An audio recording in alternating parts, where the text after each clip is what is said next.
The late afternoon sun slipped through the blinds of the living room, casting golden stripes across the clean marble floor. I, Amanda, was sitting in an armchair, having just finished a quiet moment of reflection after a long day. Beside me, Aaron, my 4-year-old son, was fast asleep, his breathing deep and even. It had been 6 years since I'd built a life with Frank. 6 years that in the beginning felt like a beautiful dream, come true. We'd met at a leading tech firm in downtown Chicago. Frank was the kind of man you read about in novels, polite, hardworking, with impeccable manners. As a woman who held her principles dear, I saw him as the perfect partner, a man of integrity. Our marriage was harmonious. Frank never raised his voice, always helped with chores, and absolutely adored Aaron. I felt like the luckiest woman in the world. But then the storm arrived, in the form of a corporate transfer letter. Frank was being relocated to the company's branch office in Milwaukee. "It's about a 2-hour drive from here, honey. This is for my career. If I can prove myself there, a management position is a sure thing," he said that night, his hand gripping mine. As a supportive wife who respected my husband's decisions, I could only nod slowly, though my heart was heavy. "I support you, Frank. Just, let's make sure we talk every day. Aaron will miss you, but I'll make him understand." At first, everything seemed normal. Frank came home once a month. Each visit was a small celebration for our family. He'd bring a new toy for Aaron, and a small gift for me. His contribution to our joint account arrived like clockwork on the first of every month. I trusted him completely. I never suspected a thing when he said he had to rent an apartment because the corporate housing was full.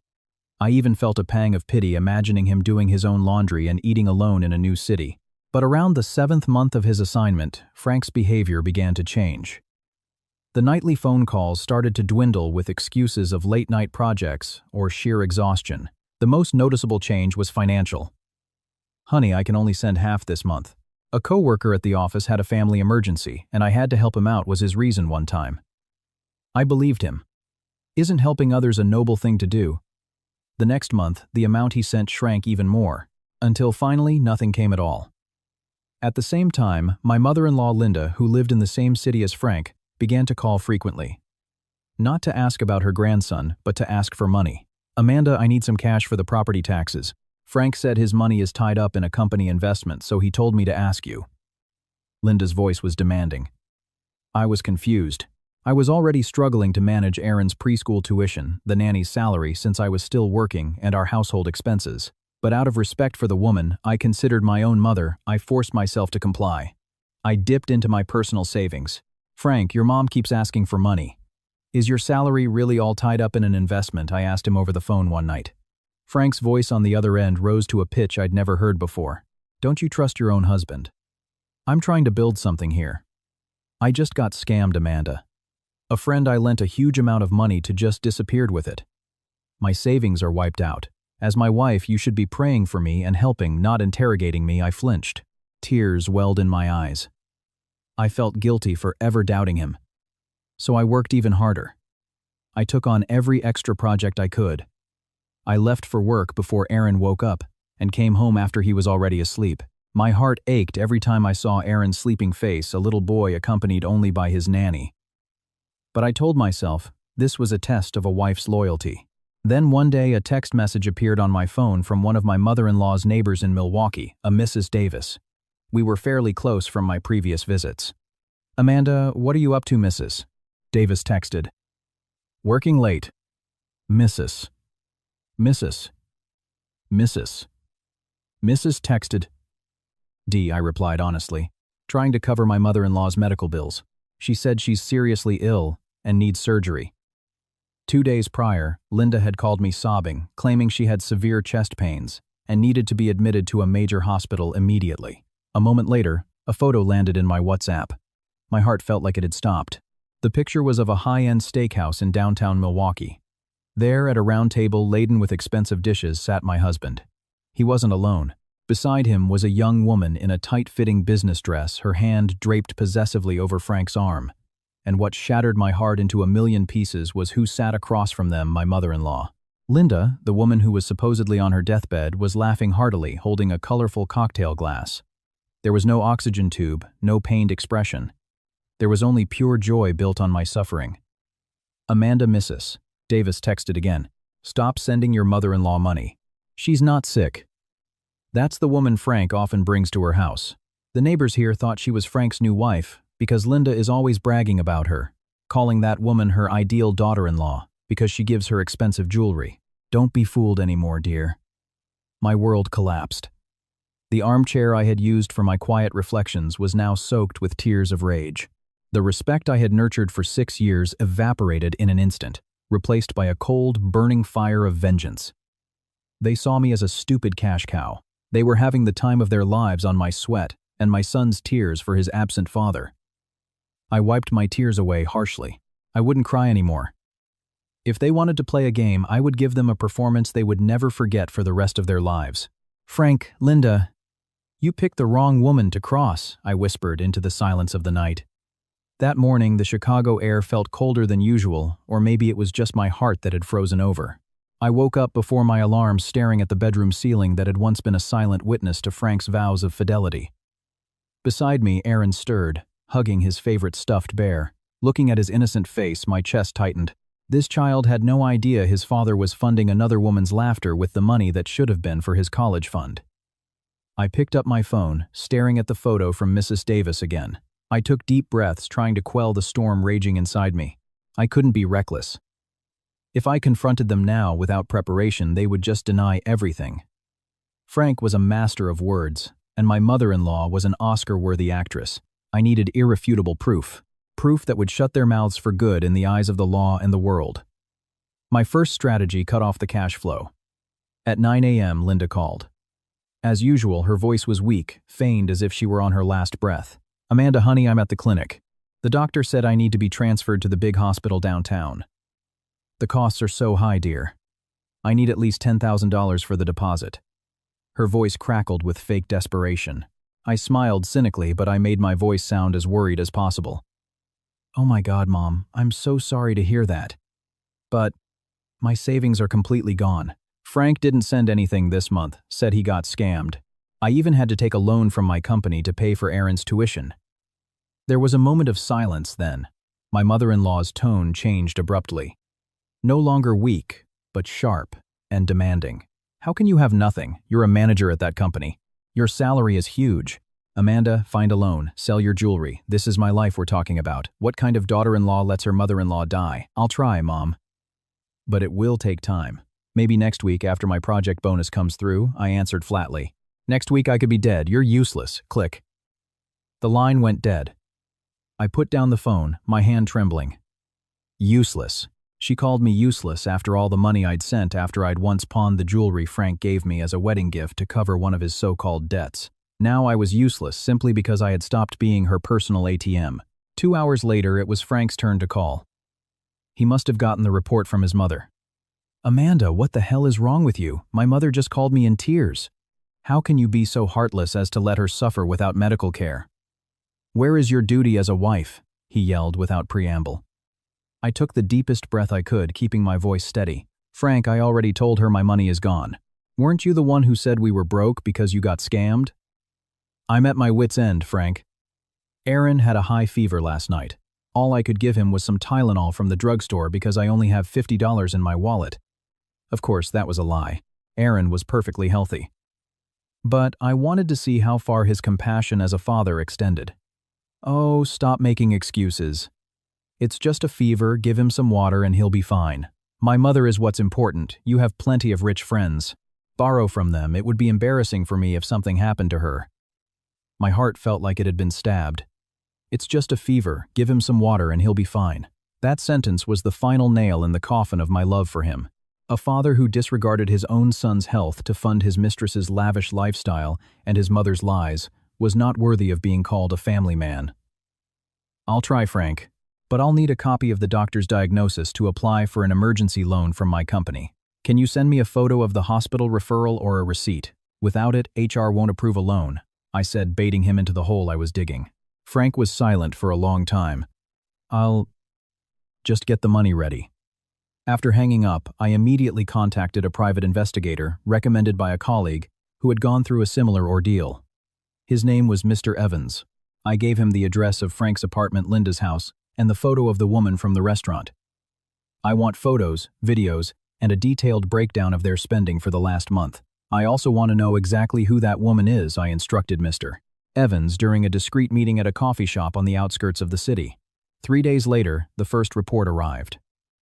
My heart pounded as I opened the brown manila envelope delivered to my office. Inside were pages of photos that made my stomach churn. There was a photo of Frank holding hands with the woman whose name I now knew was Amber, a coworker in his division at an electronics store. They were buying the latest model smartphone, a phone whose price was equivalent to 3 months of Aaron's preschool tuition. There was a photo of them dining at a premium steakhouse, and the most painful one was taken at Linda's house. Amber was spoon-feeding my mother-in-law a piece of cake. They were laughing together on the newly renovated patio, a renovation I had paid for last month under the guise of a leaky roof. Mr. Evans also provided a digital report. It turned out Frank and Amber often spent weekends at boutique hotels in nearby towns. Worse, Linda had been telling her neighbors that I, Amanda, was a financially abusive wife who tormented Frank with endless demands, forcing him to seek comfort with the kind and generous Amber. Unbelievable, I muttered. Tears of rage fell onto the photos. I hadn't just been betrayed physically. My character was being systematically assassinated within his extended family. They were building a narrative where I was the villain, while they were the victims seeking happiness. That night I couldn't sleep. I watched Aaron's soft, rhythmic breathing. I knew this battle would be tough. I would face a divorce, a custody battle, and likely a vicious backlash from his family. But I would not back down. I started to formulate a grand plan. I would let them feel like they were on top of the world for a little while longer. I would pretend to believe their lies. I would tell them I had managed to secure a large loan from my company. However, the money could only be released if I came to Milwaukee in person to sign documents in front of a notary who was of course part of my script. I wanted to gather them all on one stage, Frank, that lust-driven woman and my greedy mother-in-law. I wanted to shatter their pride in the most painful way possible in front of Frank's colleagues and the neighbors they had lied to for so long. I took a piece of paper and wrote down the key points of my plan in bold black ink. Compile all proof of money transfers to Linda's and Frank's accounts. Seize all assets purchased with my money, including the car whose title and loan were still in my name. Prepare divorce papers with solid evidence of infidelity. Stage the ultimate surprise party at Frank's office. Frank, Linda, enjoy the last dregs of the luxury you stole from me, I whispered into the darkness, because soon you will be crawling at my feet, begging for a forgiveness I will never grant. A new chapter was beginning. I was no longer the meek and compliant Amanda. I was a mother protecting her son's future, and a woman demanding justice for her trampled honor. That morning I stood in front of the mirror, adjusting my scarf with a precision I'd never felt before. Behind the light makeup that concealed the dark circles of exhaustion under my eyes was a resolve as hard as steel. Today was the beginning of my master plan's execution. I was no longer a grieving wife. I was the director of their downfall. The first step was to call Frank using the sweetest, most desperate tone I could muster. "Hello, Frank, how are you?" I made my voice sound a little hoarse as if I'd been crying. "Yeah, what is it now? Do you have the money yet? Your mother keeps calling. Says her chest is getting tighter," Frank snapped from the other end. The background noise suggested he was at the office or maybe at a cafe with her. "I do, Frank. I got the loan from the company credit union. It's a pretty large amount, around $100,000. It should be enough for your mom's surgery and to pay off those debts you mentioned," I said softly, dangling the bait. I could hear his breathing change over the phone. A moment of silence then, his voice softened dramatically. $100,000 was enough to make the devil himself smile. "Really, honey? Oh, I knew you were a good woman. You're the best. When can you send the money?" "That's the thing, Frank." I feigned a long sigh. "Because the amount is so large, the credit union and the company's notary require me to come to Milwaukee in person. They need to verify my identity, since the collateral is the deed to our house here in Chicago. So this weekend I'm coming down. I'll bring some of it in cash and the rest we can transfer right there in front of the notary. Why do you have to come here?" "Just wire it." Frank sounded a little panicked. Of course, my presence was a threat to his domestic little play with Amber. "Frank, these are company rules. If you don't want it, I can just cancel the loan. I'm tired of having to handle this all by myself while you just yell at me." I started to play reverse psychology. "Hey, no, don't cancel it. Okay. You come here on Friday. I'll get everything ready. I'll pick you up at the station." His voice was nervous but dripping with greed for the money. "No need to pick me up, Frank. I'm driving. I want to go straight to your mom's house to see how she's doing. I want to make sure she gets into the best hospital," I replied firmly. After hanging up, I immediately called my lawyer, Mr. Wallace.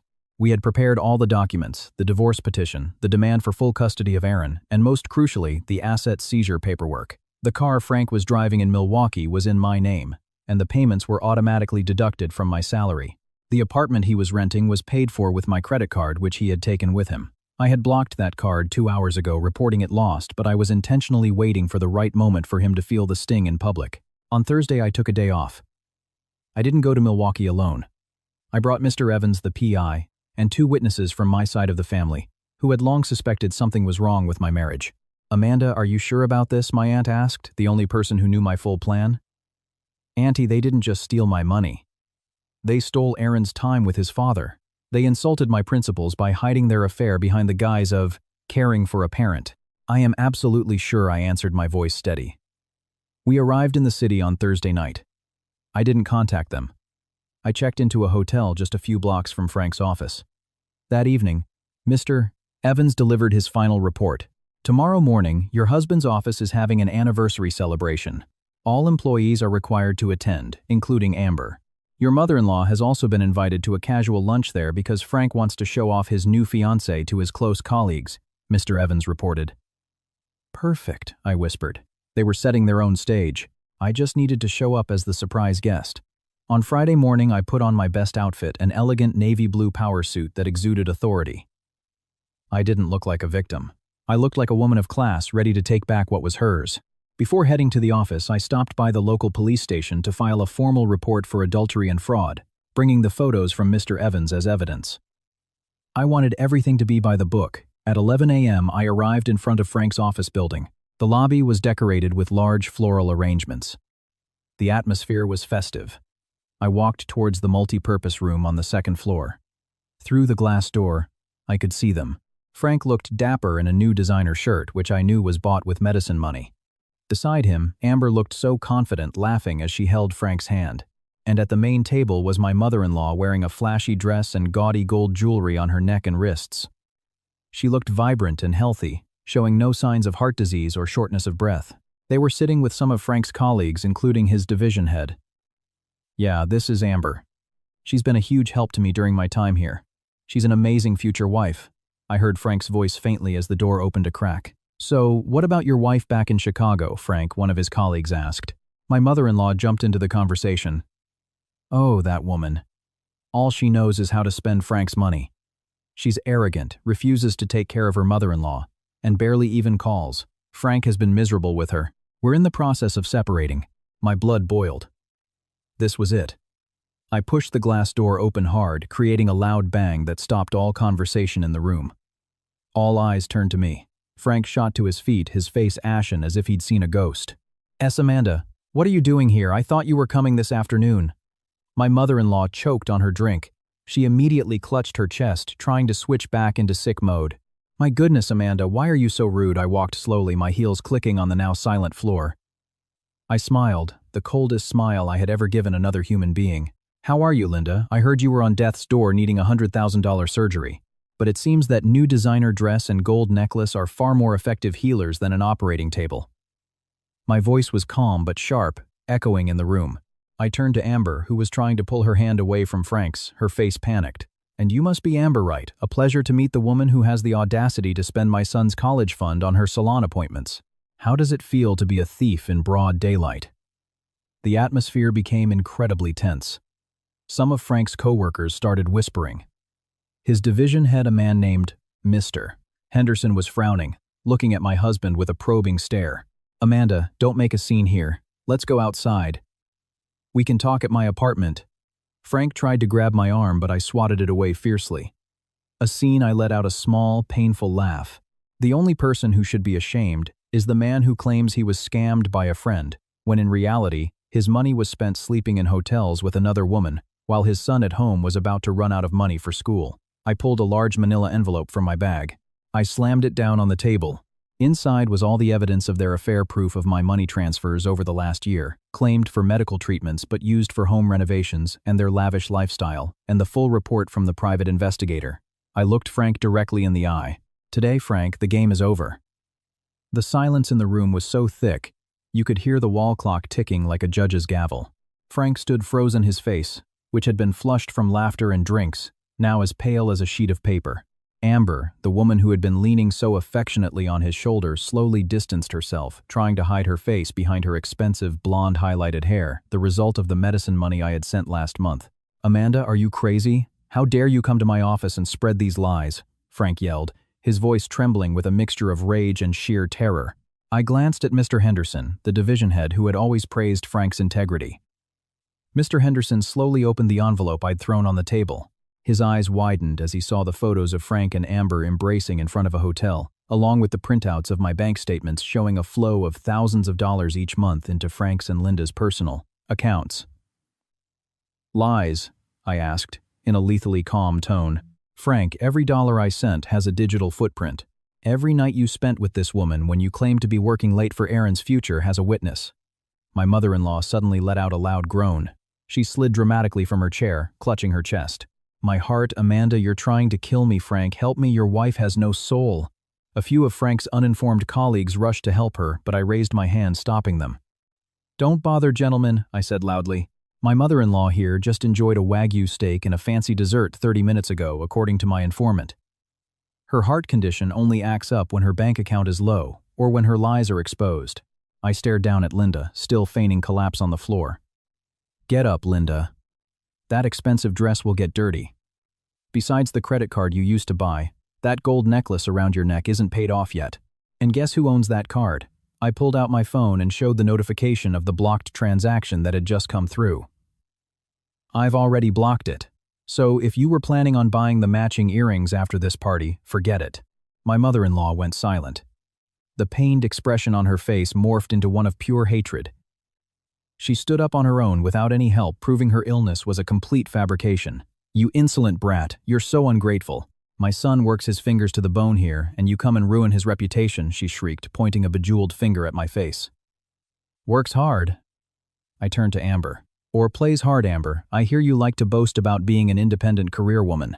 Then why is the perfume you're wearing, the handbag you're carrying, and even this month's rent for your apartment paid for with money from a wife who works overtime from morning till night for her son? Have you no shame, Amber?" Finally spoke, her voice a high-pitched squeal. "Hey, Amanda, don't act so holy. Frank isn't happy with you. He said you're rigid, boring, and only care about work and your kid. He needs a woman who understands him, not one who just bosses him around." I smiled faintly. "You mean a woman who can spend his money? Please take him. But remember one thing, Amber. As of this second, Frank has nothing. He's just a man with a mountain of debt and a ruined reputation." "Mr. Henderson cleared his throat loudly, drawing everyone's attention. His face was a mask of disappointment. "Frank, Amber, this is a serious breach of our code of conduct. This company does not tolerate affairs between employees, especially when it involves financial abuse and deception of family. I will be reporting this to HR and the board immediately. Mr. Henderson, please, sir, this is just a domestic dispute." "Amanda is just being overly jealous," Frank pleaded, his voice desperate. "Domestic disputes don't involve faking medical documents to extort money from a spouse," Mr. Henderson replied coldly. "And Amber, you're a new hire who should be focused on your performance, not wrecking your superior's marriage." I turned back to Frank one last time in that room. "Frank, the car you have parked downstairs is in my name." "Where are the keys?" "No way. That's my car. I use it for work. I pay the loan, Frank. The down payment came from my inheritance. Now give me the keys or I'll report it stolen to the police, who are already waiting in the lobby." With trembling hands and a face flushed crimson with humiliation in front of all his colleagues, Frank reached into his pocket and threw the car keys at me. I caught them swiftly. "Thank you," I said. "Oh, and one more thing. Tomorrow my lawyer will be visiting your apartment, not to bring you $100,000, but to serve you with divorce papers and a petition for full custody. And for you, Linda," I stared at my mother-in-law, "I hope you stay healthy, because from now on, you won't be getting another dime from me. You can ask your ideal daughter-in-law for money." I walked out of that room with my head held high. Behind me, I could hear the buzz of shocked whispers. Frank tried to follow me, but he was stopped by building security at Mr. Henderson's command. When I reached the lobby, I saw Mrs. Davis waiting with Mr. Evans. "Is it over, Amanda?" she asked gently. "It's just beginning, Mrs. D. They need to feel what it's like to live without their masks," I replied. I got into my car, and took a long, deep breath. For the first time in a year, my lungs felt clear. There was no more burden of secrets, no more guilt for being suspicious. But I knew this wasn't over. Frank and his mother were the types to lash out when cornered. They would use every dirty trick in the book to bring me down, but they forgot one thing. A mother fighting for her child's dignity can never be defeated by a pack of liars. I started the engine. In the back seat was a small envelope containing a photo of Aaron. I kissed the picture. "Mommy will make you proud, sweetie. We're going to be happy without them." In the rearview mirror, I saw Frank exiting the building, his head hung in shame while Amber was screaming at him.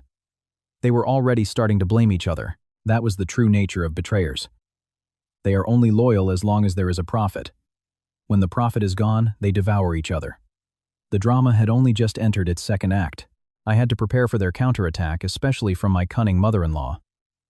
She would undoubtedly use tradition, family values, or claims of disrespect to attack me in front of the extended family. But I had prepared a much stronger shield.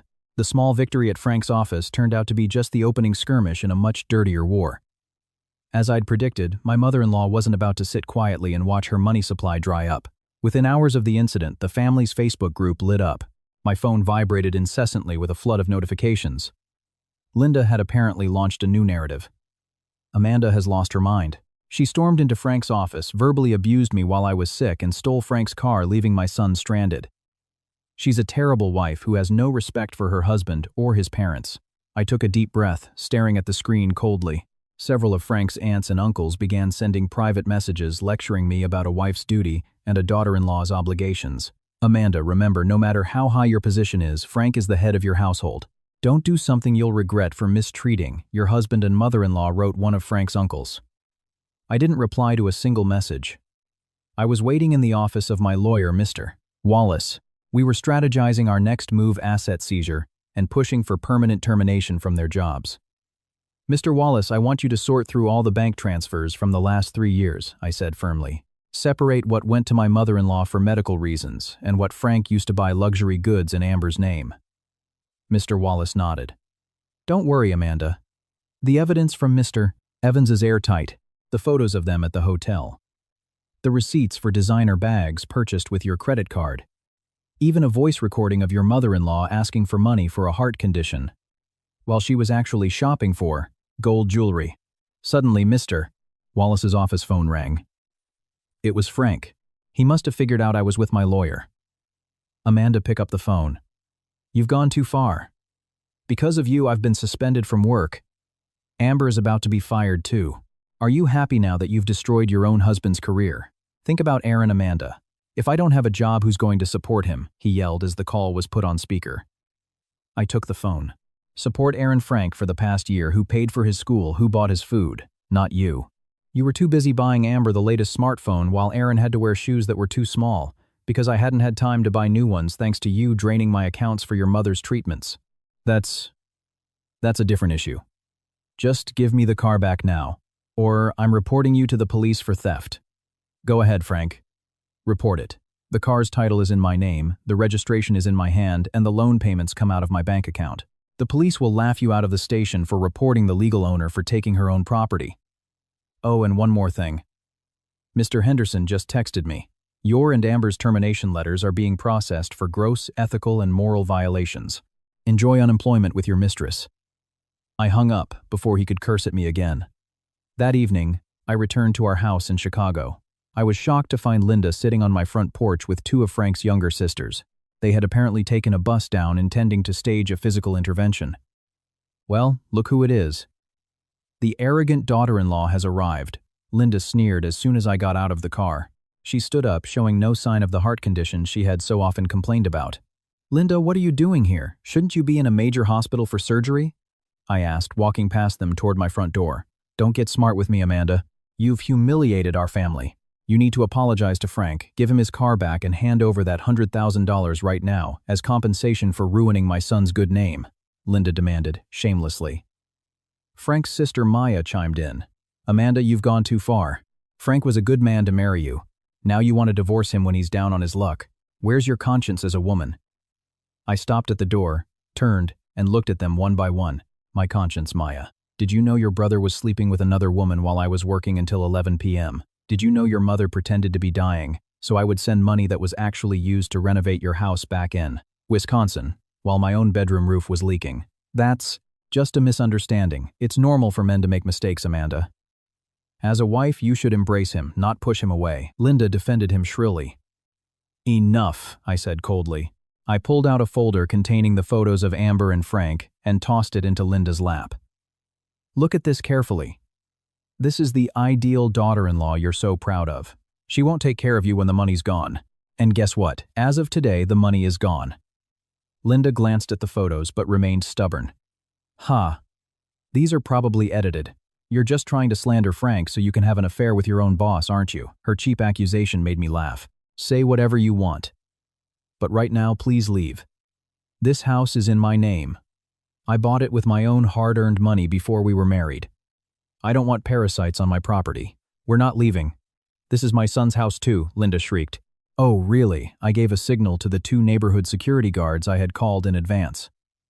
Gentlemen, please escort these people off my property. They are trespassers. Forcibly, Linda and Frank's sisters were escorted off the premises. Neighbors started coming out of their houses to watch the shameful drama. Linda screamed hysterically, calling me a disrespectful daughter-in-law, but I just closed the door firmly behind me. That night, I received an email from Mr. Evans. He had discovered that Frank had taken out several large payday loans under Amber's name. It seemed Amber had been manipulating Frank far more than I had imagined. She convinced him to take out loans in her name for a business venture that turned out to be fictitious. Now that Frank was fired, he had no income to pay off those debts. Debt collectors were starting to terrorize Frank's phone and even Linda's house back in Wisconsin. I smiled with satisfaction. This was what you call cosmic justice. Mommy, why are you smiling? Aaron approached me holding his storybook. I hugged him tightly. Mommy is happy because soon our house will be clean of all the nasty dust, sweetie. I immediately called Mr. Wallace. Sir, tomorrow morning I want you to file for a lien on the house in Wisconsin that's in Frank's name. Even though his parents live there, the land was purchased using my annual bonus, which Frank borrowed with a signed and notarized promissory note. I want that house seized. I want them to feel what it's like to have no roof over their heads, just as they didn't care if Aaron and I suffered because of their actions. The mother-in-law, who always begged for money with fake illnesses, was about to feel real pain. The pain of losing her pride, her assets, and the son she had spoiled so wrongly. As for Amber, I had a special surprise for her. I knew she had a fiancé back in her hometown. Imagine what would happen if photos of her with Frank landed in her fiancé's family's hands. The game wasn't over. Amber, you took my husband. I will take your future, I whispered into the darkness. I began to prepare Chapter 6 of my plan, the final confrontation at the divorce hearing. After the commotion at Frank's office, I knew it was just the opening salvo. I couldn't let my guard down. Frank and his mother were the type to play dead just to bite you on the heel the moment you turned your back. In my temporary hotel room in Milwaukee, I sat with Mr. Evans, the detective. Miss Amanda, here is the additional data you requested. Mr. Evans handed me a tablet. Amber wasn't just a coworker. She has big ambitions.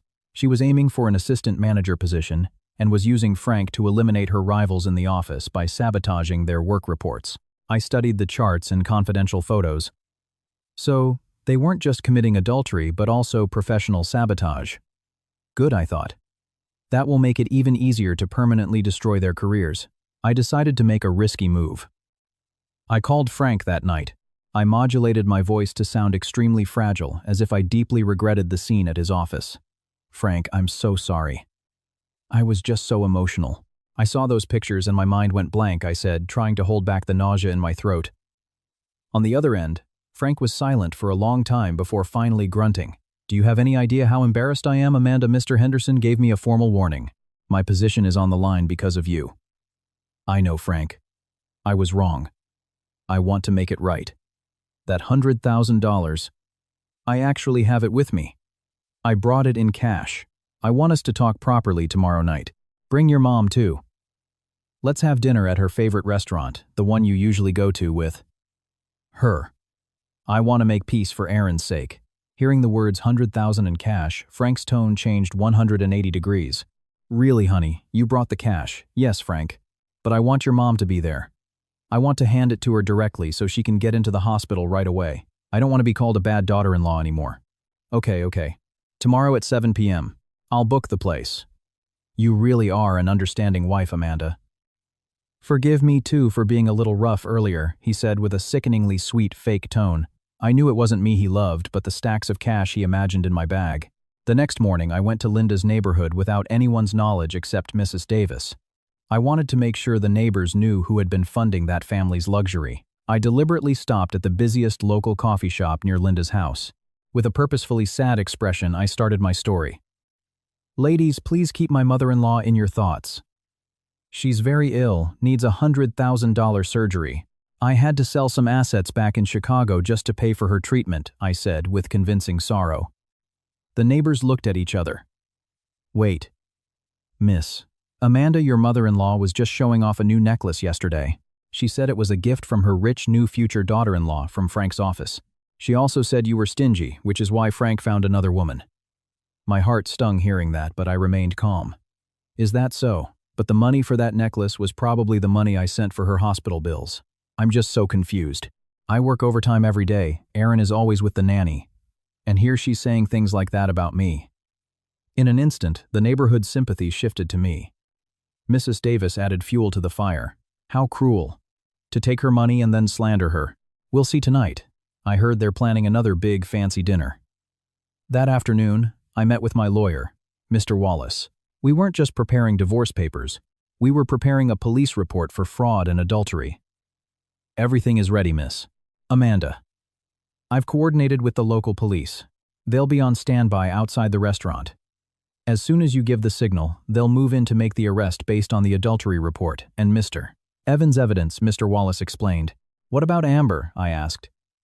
Amber will be there too. Frank told her you're giving them peace money. She's very excited because she has a mountain of credit card debt. She thinks you're her financial savior. I looked at my reflection.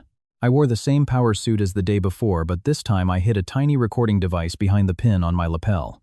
That night, the upscale restaurant was glittering. I sat at the reserved table. Soon Frank arrived with a very healthy-looking Linda, who wore gold rings on almost every finger. Trailing behind them, Amber walked in arrogantly, in a striking red dress. Amanda, good you've come to your senses, Linda said as she sat down. Where's the money? I've already promised the neighbors. I'd make a big donation after my successful surgery. I placed a thick paper bag on the table. The money's in here. But before I hand it over, I want Frank and Amber to confess in front of you. How long have you been together, and how much of my money have you spent together? Frank chuckled, assuming I had surrendered.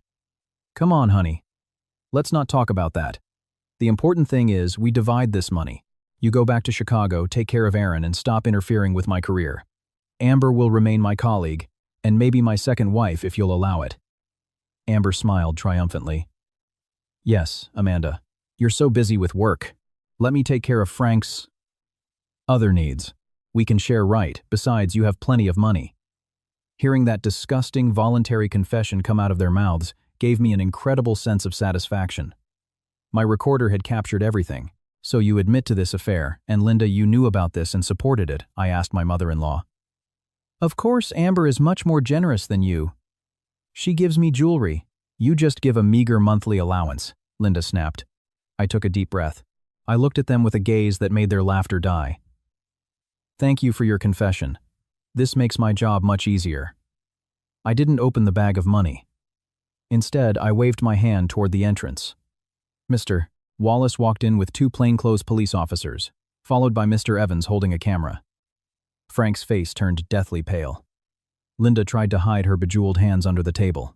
Amber tried to stand up and run, but Mr. Evans blocked her path. Frank, Amber, allow me to introduce some friends from the police department. They're here to follow up on the adultery report I filed, complete with video evidence from the hotel and your confession just now, which I have recorded. I announced, my voice booming in the suddenly silent restaurant. Amanda, what is this? You set us up, Frank screamed. It's not a setup, Frank. It's called consequences. And, as for this bag, I opened the paper bag and dumped its contents onto the table. It wasn't stacks of $100,000 bills. It was stacks of divorce papers, termination letters from their corporate headquarters, which I had expedited through a higher-up connection, and hundreds of copies of the photos proving their affair. This is the money you wanted. Take it. This is your severance package from my life. Linda suddenly shrieked and pretended to faint in her chair. But this time, not a single person in the restaurant felt sorry for her.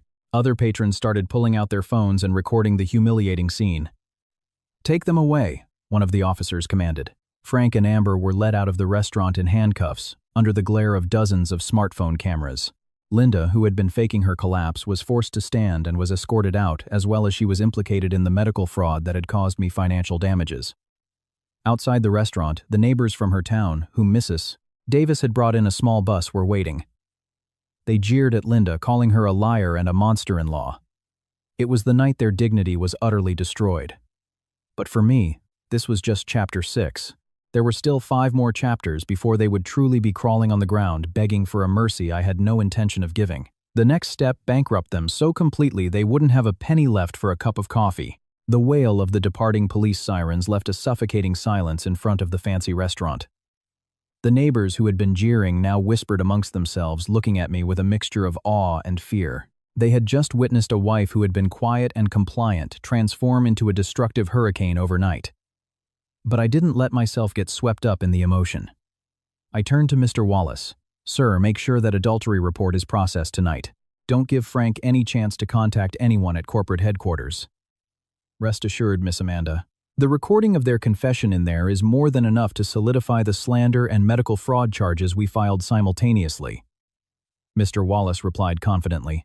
The night's plan wasn't over. I wouldn't give them time to hide any assets. While Frank, Amber, and Linda were being held at the police station for initial questioning, my legal team and I moved on to the house in their town, the house that had been Linda's pride and joy. The house looked grand with its newly painted wrought iron fence and expensive garden lights. All built with my tears. Every tile was the result of my tireless overtime. "Open the gate," I ordered the caretaker, who looked bewildered. "But ma'am, the owner isn't home. I am the legal owner of this land."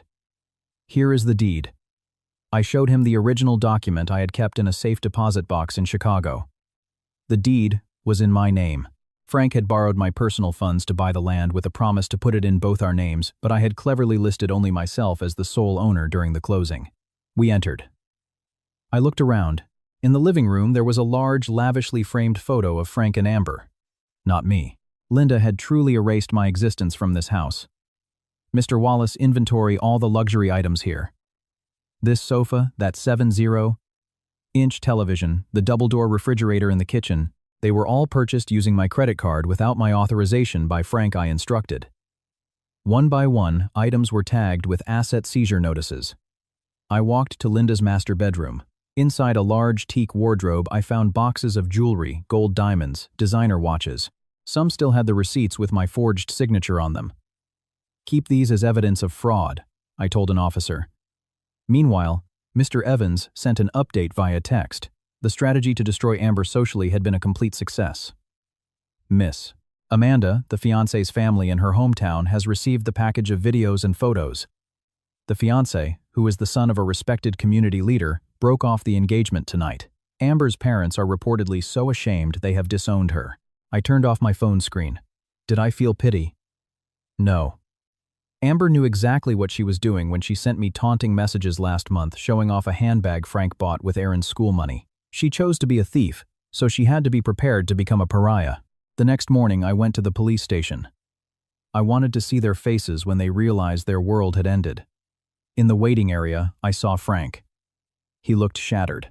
His eyes were red, his clothes were wrinkled, and his hands were shaking. "Amanda, please help me. Drop the charges. I promise I'll change. I'll do any job for you and Aaron. Please don't let me go to jail," he whimpered upon seeing me. I sat down across from him, separated by a cold wooden table. "Frank, do you remember when I called you crying because Aaron was sick and I had no money because you'd taken it all?" "What did you say then?" Frank was silent. "You said, 'It's just a fever, give him some Tylenol and he'll be fine.' Well, consider prison to be your Tylenol, Frank. Maybe it will cure what's sick in your soul," I said without expression. Suddenly, Linda screamed from the women's holding cell nearby. "Amanda, you demon! You dare to throw me out of my own house. Where am I supposed to live?" I walked over to her cell. Linda looked terrifying, her hair a mess. "That house isn't yours, it's mine. You can live anywhere you want. Maybe with Amber." "Oh wait, I forgot. Amber is also a fugitive from debt collectors because of the loans you all took out together." Linda's face went pale. What loans? Amber used your name as a guarantor for illegal payday loans to fund your lifestyle. Now that she has no income, the collectors will be coming for you. Enjoy your dramatic golden years, Linda. News of Frank's arrest and the affair spread like wildfire. His former colleagues who once respected him now condemned him. On social media, their photos became a hot topic in local community groups. The homewrecker label stuck permanently to Amber, making it impossible for her to find a job in any reputable company in the city. Frank wasn't just fired. He was blacklisted by banks and professional networks. As I left the police station, the sun was shining brightly, but I felt cool. I took out my phone and looked at a picture of Aaron laughing with his nanny in the park. One by one, my nets had ensnared them. Aaron, I whispered, now we'll watch them blame each other when the hunger sets in. I drove back to the house in their town. I was going to hang a large sign on the front gate, property seized and under legal supervision. I wanted the whole world to know, never play games with the prayers of a wronged wife. The damp, cold walls of the police holding cell became the silent witnesses to the collapse of the true love that Frank and Amber had so proudly flaunted. In that cramped space, the scent of Amber's expensive perfume had evaporated, replaced by the smell of mildew and despair. I sat in the visitation room, separated by iron bars. In front of me, Frank looked like a wreck. His hair was greasy, his face was dull, and his eyes were sunken. In the adjacent cell, I could hear Amber's shrill voice cursing at the officers. "Amanda, please. I'm begging you, drop the charges. I'll do anything. I'll kneel at your feet every day," Frank pleaded, his trembling hands trying to reach the hem of my shirt through the bars. "Kneel to God, Frank, not to me," I replied coldly. "Besides, don't you have your ideal wife in the next cell? Why don't you ask her for help?" As soon as the words left my mouth, Amber screamed from behind the dividing wall. "Don't you dare call me his wife, that useless man. Because of him, I've lost everything. He's the one who seduced me. He's the one who said his wife was a monster, who didn't know how to please a husband." Frank turned toward the wall, his anger exploding. "Shut up, Amber. You're the one who kept demanding money. You wanted the designer bags, the trips to Miami, the apartment. I stole money from Amanda because you demanded a life of luxury. Oh yeah, but you enjoyed my body, didn't you? You're the one who said Amanda was as bland as unsalted. Crackers. Now you want to wash your hands of it," Amber retorted even louder. I watched their argument with a bitter smile. This was the true face of betrayal. When the storm hits, they don't protect each other. They devour each other to save their own skin. Suddenly, a police officer approached me. "Miss Amanda, there's an emergency call from the General Hospital. Your mother-in-law's condition is critical." I paused. Critical again. She fainted in her cell this morning. Her blood pressure shot up to dangerous levels. "We had to take her to the ER since she's still in our custody," the officer added. I stood up. Frank stared at me, his eyes wide with panic. "Amanda, my mom, she's really sick. You hear that? If anything happens to her, it's all your fault." I ignored his screams and headed to the hospital. I needed to see with my own eyes whether this was a new drama or if divine justice was at work. In a stuffy, crowded ward, I saw Linda lying weakly on a bed. Her face was ashen, and one side of her mouth was drooping, a sign of a minor stroke. The gold jewelry was gone from her arms, all of it confiscated as evidence of fraud. When she saw me, her weary eyes filled with tears, but they weren't tears of remorse. "Amanda, give me back the house," she whispered, her voice hoarse and slurred. "I have nowhere to go. I'm sick." I sat in a plastic chair beside her bed. "Linda, that house has been seized. The luxury items inside will be auctioned off to cover the financial losses I incurred this past year, including Aaron's tuition, which was almost cut off because you used the money to renovate your patio." "You're disrespectful," she moaned again. "Who is more disrespectful, Linda? A daughter-in-law who works herself to the bone for her mother-in-law, or a mother-in-law who fakes a terminal illness to fund her son's affair? You knew Frank was cheating. You even encouraged it. You slandered me to your neighbors." Linda tried to reach for my hand, but I pulled away.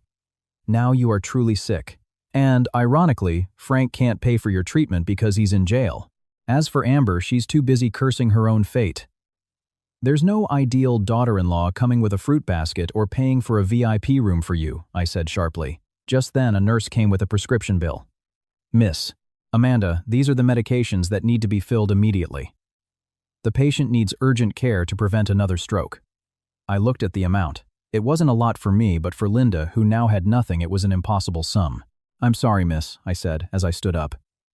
"This patient has a son. Please contact him at the police department. I'm just a stranger visiting." Linda's eyes widened in horror. Amanda, you're going to let me die. You're the one who taught me that money is more important than anything, right? Now please use the love from Frank and Amber to pay this bill. I am done with this family. I walked out of the hospital with a steady stride. In the parking lot, Mr. Evans was waiting. Ma'am, one more piece of good news.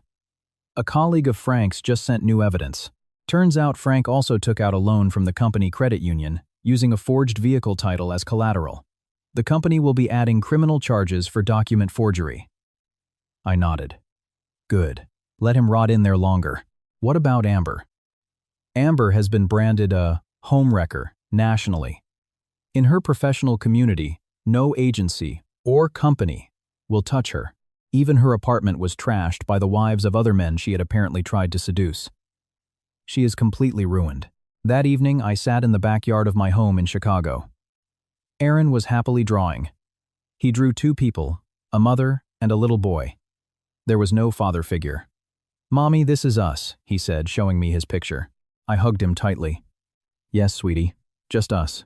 And we're going to be okay." I had just received word from my lawyer that the final divorce decree would be issued next week. I would get full custody and all the assets that were rightfully mine. Meanwhile, out there in a cold hospital ward, an old woman was beginning to realize that the web of lies she had woven for years had finally collapsed upon her. And inside a cell, two betrayers were clawing at each other, realizing that the hell they had created for themselves had only just begun. But I knew Linda wouldn't give up so easily. She still had one last card to play, spreading slander on social media with the help of her other relatives. But she forgot I held all the aces, and the court of public opinion can sometimes be far crueler than a jail cell. A week after Frank's arrest, the counterattack I had anticipated finally came. Frank's extended family cousins, who had happily enjoyed my money but never bothered to speak to me, began to mobilize. That morning, a post on Facebook and in a local Wisconsin community group went viral. The picture was an old photo of me looking exhausted while working late, juxtaposed with a picture of Linda lying in a hospital bed. Where is a wife's conscience? Look at this woman Amanda, who claims to be so successful but lets her husband rot in jail and her mother-in-law die because she refuses to pay medical bills. She stole her mother-in-law's house and abandoned the family that accepted her. Is this the face of a principled woman? Share, so everyone knows her cruelty. The post was shared thousands of times. Vicious comments poured in. Heartless wife. Rich but greedy. Karma's coming for her. My phone overheated with notifications and hateful messages from unknown numbers. A cousin of Frank's named Ryan even did a live stream in front of the seized house. Look at this, everyone. The gate is padlocked by Amanda. Our aunt has nowhere to live. Frank was betrayed by his own wife for money. Aaron, who was watching YouTube on his tablet, accidentally saw a clip from a local news report. "Mommy, why is Uncle Ryan so angry in front of Grandma's house?" he asked innocently. I took the tablet from him calmly. "Uncle Ryan is just acting in a play, sweetie." "Why don't you go play inside?" I immediately called Mr. Evans. "Sir, it's time to launch our digital nuke. I will not let them control this false narrative for 1 second longer." Mr. Evans sent over a folder of a professionally edited video. "It's ready, Miss Amanda." It includes the restaurant's security footage, the recorded confession in the cell, and most importantly, a video of your mother-in-law dancing at a relative's wedding the day before she claimed she was having a heart attack and needed $10,000. I didn't use my personal account. I used Mr. Wallace's law firm's official page to give it a formal and authoritative feel. The title was simple: The Facts Behind a Mask of Deceit. The video opened with 3 years' worth of bank transfer records. The numbers were staggering, hundreds of thousands of dollars flowing into Frank's and Linda's accounts. Then it cut to the secret footage of Frank and Amber shopping for jewelry with my credit card. The most damning part was the voice recording of Linda laughing hysterically while on the phone with Frank. "Frank, tell that wife of yours that Mom needs another heart surgery. I want to buy the same gold necklace the mayor's wife has. Amanda is so stupid, she'll definitely send the money." The video ended with the photos of Amber and Frank getting cozy at the hotel, complete with timestamps that coincided with times I was working overtime to pay for their hospital bills. Within hours, the narrative completely flipped. The netizens who had been attacking me now turned on Ryan's account and Frank's extended family. Oh my God, the mother-in-law is a monster. No wonder the house was seized. It was built on the wife's blood, sweat, and tears. What an amazing wife, so patient until she finally fought back. Go Amanda Ryan's account was suddenly deactivated due to the flood of hateful comments The family members who had been so vocal went completely silent. Those who had been enjoying the fruits of their deception were now terrified of being legally implicated. 2 days after the video went viral, I went to the police station to sign some additional paperwork. Frank requested a meeting. This time there was no anger in his eyes, only emptiness. Amanda, my family back home, is so ashamed. My mom was discharged from the hospital, but none of the neighbors will speak to her. They call us a family of scammers. Ryan was fired from his job because his company didn't want an employee who spreads digital lies, he said in a hoarse voice. Those are the consequences, Frank. You started this fire, now you're the one getting burned, I replied. Amber. She tried to kill herself in her cell last night, Frank continued. She's so stressed because her fiancé really left her, and her parents refused to post her bail. She has no one now. Amber is reaping what she sowed. She stole someone else's happiness. Now her own happiness has been taken away by God. Suddenly, Frank broke down, sobbing uncontrollably. I regret it, Amanda. I truly regret everything. Is there a second chance? For Aaron's sake, I promise I'll start from scratch. I'll work as a day laborer if I have to, just to atone for my sins. I stood up looking at him with a sliver of pity, not for a husband, but for a lost human being. Frank, there's always a second chance from God to repent, but a second chance to be in my and Aaron's life is gone forever. I've forgiven you so my own heart can be at peace, but I will never forget what you did. I walked out of the room without looking back. In the hallway, I saw Linda sitting in a wheelchair. She looked much older, thinner, and the sparkle of jewelry was gone. She looked at me with a blank stare, as if her soul had already departed her body. She didn't dare to curse at me again. She knew one more harsh word from her, and I would sue her for every last penny of financial damages until she spent the rest of her life in a cell. Mr. Wallace met me in the parking lot. Miss Amanda, the final hearing for the divorce and custody will be held the day after tomorrow. With all this video evidence and public confession, the judge will certainly rule in your favor. Thank you, sir. I want this to be over soon. I want to start a new life, free from them. Oh, one more thing, Mr. Wallace smiled. Amber has been officially named as an additional suspect in the corporate embezzlement case. Since she was the one who manipulated the digital signatures of a superior, she won't be getting out of there anytime soon. I got into my car feeling light. The burden of a 6-year marriage that ended so bitterly was slowly lifting from my shoulders. But behind all these victories, I knew the real challenge was raising Aaron alone and explaining to him one day why his father wasn't there. But I wasn't afraid. I had a strength I never knew. I possessed the courage to stand on my own 2 feet. I drove home. Tonight I would take Aaron to his favorite restaurant. We would celebrate our freedom. However, another surprise was still waiting. In front of my house in Chicago, a luxury car was parked. Someone from my past, someone I once respected, was waiting for me with news that would change the course of my life once more. That night, under the dim Chicago streetlights, a black luxury sedan was parked in front of my house. A middle-aged man in a sharp suit got out. I recognized him, Mr. Biscoro, the former CEO of the company where Frank and I used to work before his transfer. Mr. Biscoro, what brings you here so late? I asked, surprised, holding a sleepy Aaron in my arms. Amanda, I just saw the news that went viral. I'm sorry for what you've been through, but I also felt I had to tell you something. Frank has been hiding from you and from the company, he said seriously. We talked in the living room after I put Aaron to bed. Mr. Biscoro handed me a thick blue folder. It contained an internal audit report that was never made public. Frank wasn't just cheating Amanda. For the past 3 years, he's been embezzling project funds through fake vendors. And guess who owned the bank accounts for those vendors? Mr. Biscoro looked at me intently. I turned the page. My eyes widened. My mother-in-law and Amber. Correct. The 3 of them were a team. Frank orchestrated the projects. Amber processed the fraudulent paperwork as an admin, and the money was funneled to his mother's account under the guise of a family real estate business. The reason he was transferred to Milwaukee was actually a soft punishment when we first became suspicious. But he only got worse out there. My chest rumbled with a new wave of fury. So all this time, Frank hadn't just been leeching off my hard work. He was a white-collar criminal. He used stolen corporate money to spoil Amber, while using my salary as his clean money for daily expenses to keep his illicit fortune untouched. I'm here because the company is filing additional civil and criminal charges.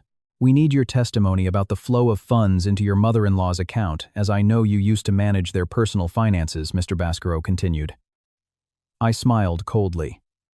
With pleasure, sir. This will be the final nail in their coffins. 2 days later, the family courtroom was packed. Not just for my divorce, but because reporters had caught the scent of a much larger corporate scandal. Frank was brought in wearing an orange jumpsuit and handcuffs. Amber was also present, looking gaunt. Her once shiny hair was now dull and messy. She didn't dare look at anyone. The judge read the verdict. Divorce granted full custody of Aaron, awarded to Amanda, and Frank ordered to pay a significant amount in alimony and child support, which would be seized from his remaining frozen assets. But the real drama began when Mr. Wallace stood up. Your Honor, we have additional evidence related to felony money laundering involving the defendant, his mistress, and his mother. We request that the court order the immediate and total seizure of all assets in Wisconsin, including the bank accounts in the mother-in-law's name, which have been proven to hold the proceeds of criminal activity. Amber suddenly became hysterical. It wasn't me, it was Frank's idea. He said his wife was stupid and would never suspect a thing. I was just following his lead. You're the one who forged the signatures, Amber. You're the one who enjoyed the designer bags and the trips to Europe. Frank screamed back, unwilling to take the fall alone. They started shouting at each other in the middle of the courtroom. The judge had to bang his gavel repeatedly to restore order. Linda, sitting in a wheelchair in the gallery, could only sob, realizing that her grand house, her jewelry, and her pride were now truly and irrevocably gone, swallowed by the law. After the hearing, I requested permission to speak briefly with Amber in the holding room. Are you happy now, Amanda? Amber hissed, her voice raspy. You've destroyed my future. I have nothing left. I stood tall before her, looking at her with a cold pity. Amber, you're talking about your future. What about my son's future, which you almost destroyed? You stole his milk money to satisfy your ego. You stole his father not out of love, but because you thought Frank was a walking ATM. And guess what? I leaned in and whispered, the landlord of your apartment already threw all your belongings onto the street this morning because the rent was paid with embezzled funds that have now been frozen. You'll get out of prison in 10 years as a nameless homeless woman. Amber slumped to the floor, crying without a sound. She finally understood that winning a married man's heart is a temporary victory that ends in permanent destruction. I walked out of the courthouse. The midday sun felt warm on my skin. Mr. Wallace met me outside. Miss Amanda, all of Frank's assets are frozen. The house in Wisconsin will be auctioned.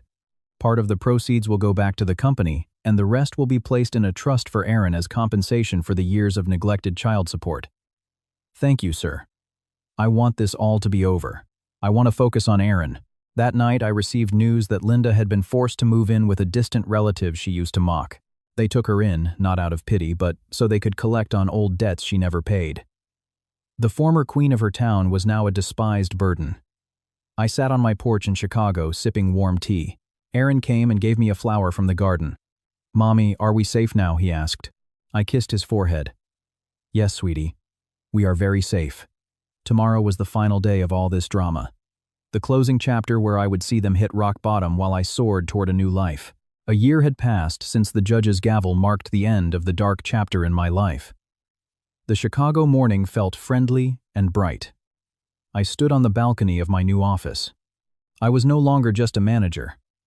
I was now the director of operations for a multinational corporation. The hard work that had once been drained by parasites was now bearing sweet fruit for my and Aaron's future. Aaron was growing into a wonderful little boy. He had just won a state-level drawing competition. His smile was wide, his eyes sparkled, and there was no longer a shadow of sadness from missing a father who never cared.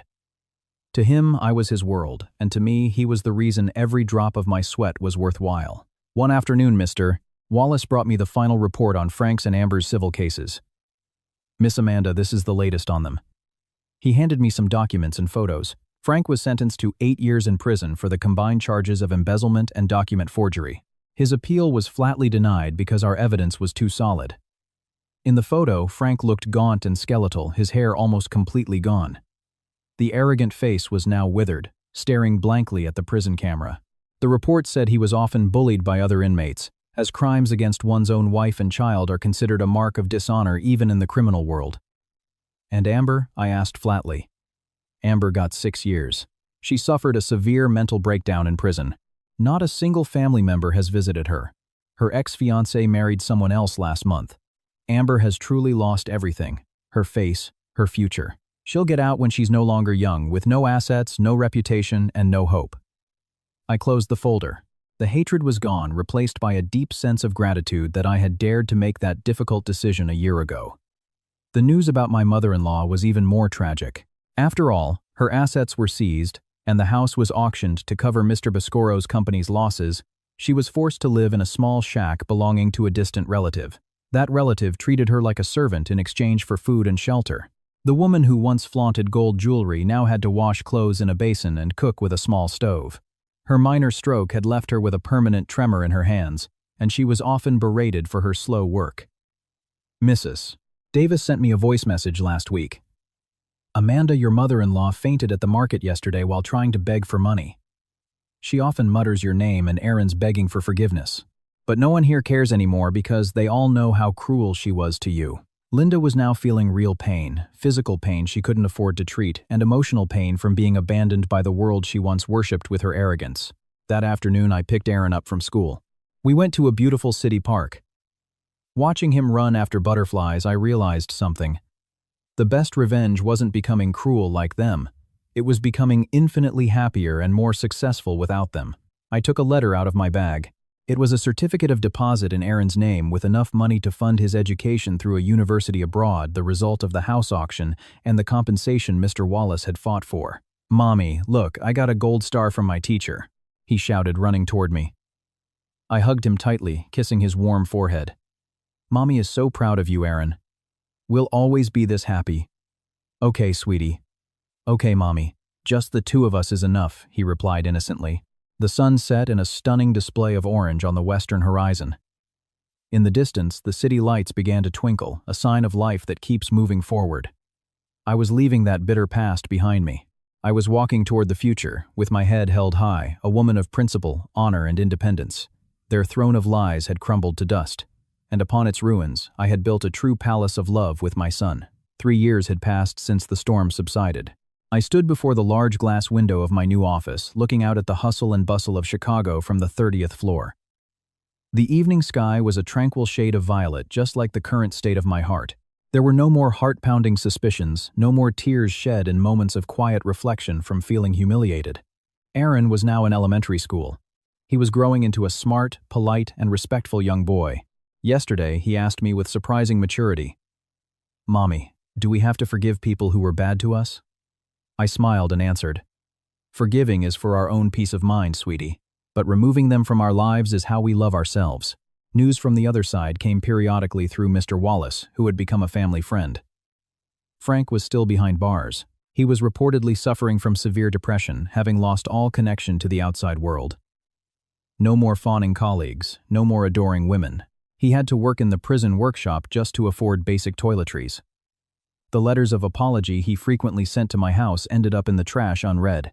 To me, he was already gone ever since the day he chose to neglect his sick son. Amber's fate was no different. After being released from the prison's psychiatric ward, she was transferred to a stricter women's facility. The beauty she once worshipped had been eroded by mental anguish. She was now known as a solitary inmate who would often break down in hysterical tears in the corner of her cell, tormented by memories of the glamorous life she had stolen from me. And my mother-in-law, she was truly living out her old age in a deafening silence. The relatives who had taken her in eventually moved her to a modest nursing home, unable to bear her constant complaints and demands for money and jewelry that no longer existed. She was often seen in a wheelchair, staring at the gate of the home, hoping a luxury car would come to pick her up, a fantasy that would never come true. I didn't feel victorious because they were suffering. I felt victorious because I had proven that a woman who holds fast to her principles, honesty, and hard work can never be brought down by such low-level deceit.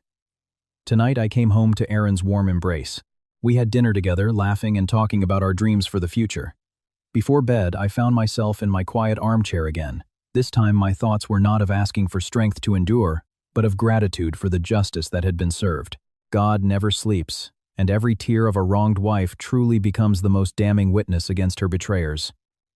Their throne had turned to ash, while my palace built on honesty stood strong, unshakable by any storm. 5 years had passed since that final gavel strike. Time, the greatest healer, had swept away the last remnants of the pain that once clung to my heart. Today I no longer stood on my office balcony with a vengeful gaze, but with a smile of true peace.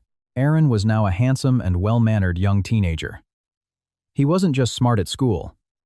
He was also deeply principled. Sometimes in the evenings he would lead our quiet moments of family reflection, a sight that always brought tears to my eyes.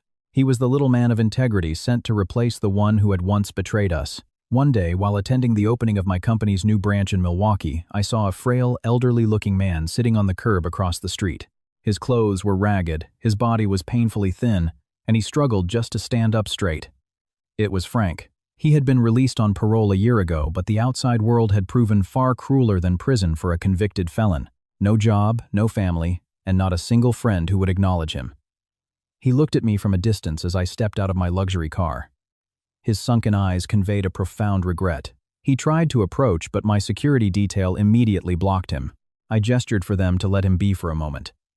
I walked slowly and stood before him. There was no anger left in my heart, only a neutral sense of pity, like watching a dry leaf fall to the ground. Amanda, his voice was a hoarse whisper. I'm sorry. I've truly lost everything. My mom, she passed away last month at the nursing home. She was calling your name until her last breath. I was silent for a moment. The news of her death in solitude and poverty was a bitter cosmic justice. The woman who valued wealth above all else had departed without a single gram of gold on her body. I forgave you both a long time ago, Frank. Not for you, but for my own peace, and for Aaron's, I replied calmly. I took some cash from my purse and placed it in his trembling hand. Use this to eat. Start a new life, and never deceive anyone again. Frank sobbed uncontrollably on the hot asphalt, not daring to look at my face. He realized that the woman he once called stupid and a cash cow was now a figure he couldn't even reach with his fingertips. As for Amber, I heard she had tried to start over in a faraway city after her release. But in this digital age, her face was permanently branded. The last I heard, she was working as a waitress in a dingy diner, living in constant fear of her past catching up to her. Her beauty had been completely consumed by bitterness and guilt. That evening, I sat in my backyard with Aaron watching the stars. Mom, thank you for being such a strong mother, he said, resting his head on my shoulder. I'm the one who should be thanking you, Aaron. You're the reason I'm still standing today, I replied, stroking his hair. Divine justice is never late. It not only demolishes the betrayers down to their very roots, but it also elevates the wronged to the highest peaks. I closed my eyes, breathing in the fresh night air. No more burdens, no more vengeance. My life was now a beautiful blank canvas painted with the ink of sincerity and a mother's love. Their throne was gone, and my palace was now illuminated by an everlasting light of grace.